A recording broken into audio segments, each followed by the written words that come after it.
All right, welcome back. Today, we're going to dive into the secret life of a word you probably use dozens of times a day, and you don't even think about it. But, just under the surface, there's a key to understanding how language really works. I mean, seriously, just stop and think about that for a second. How much punch can a tiny two-letter word actually pack? Can it completely flip the meaning of a sentence? Can it link together really complex ideas? Can it do the job of like 3 or 4 other words all by itself? Well, the answer is a huge, surprising yes. And here it is, our word of the hour, as. As. It almost seems invisible when you see it in a sentence, right? It just kind of fades into the background. But we're about to put this little word under a microscope, and trust me, it's got some hidden superpowers. So we're calling this the two-letter puzzle, and that's because as is, well, it's a master of disguise. It moonlights in so many different grammatical jobs that it's got to be one of the hardest working words in the entire English language. Okay, so to solve this puzzle, we really need to see it in action. So let's do this. Let's break down all the different hats this one little word wears, one by one. So where do we start? Let's kick things off with its most common roles, as a preposition and as an adverb. You're about to see just how incredibly versatile this word can be. Okay, job number 1, and probably its most famous one, is as a preposition for comparison. This is the as you use all the time when you want to say two things are basically on the same level, that they're equal in some way. So in this sentence, as is like a little bridge.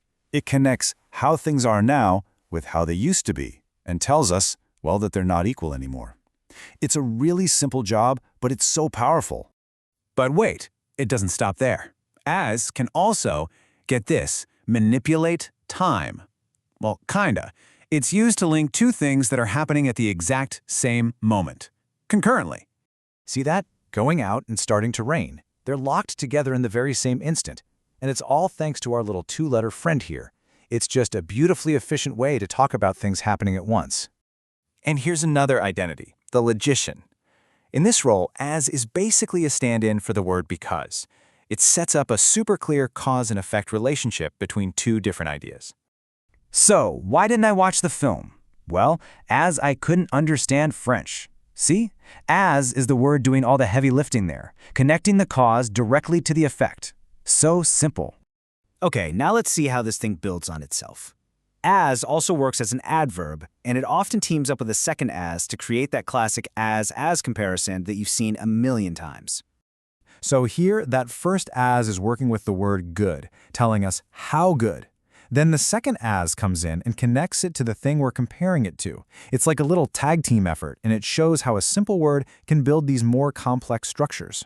And wow, this slide really gives you the full picture. I mean, it's not just a preposition or an adverb. It's also a conjunction, and it can even be a bunch of other really specific grammatical things that, linguists argue about.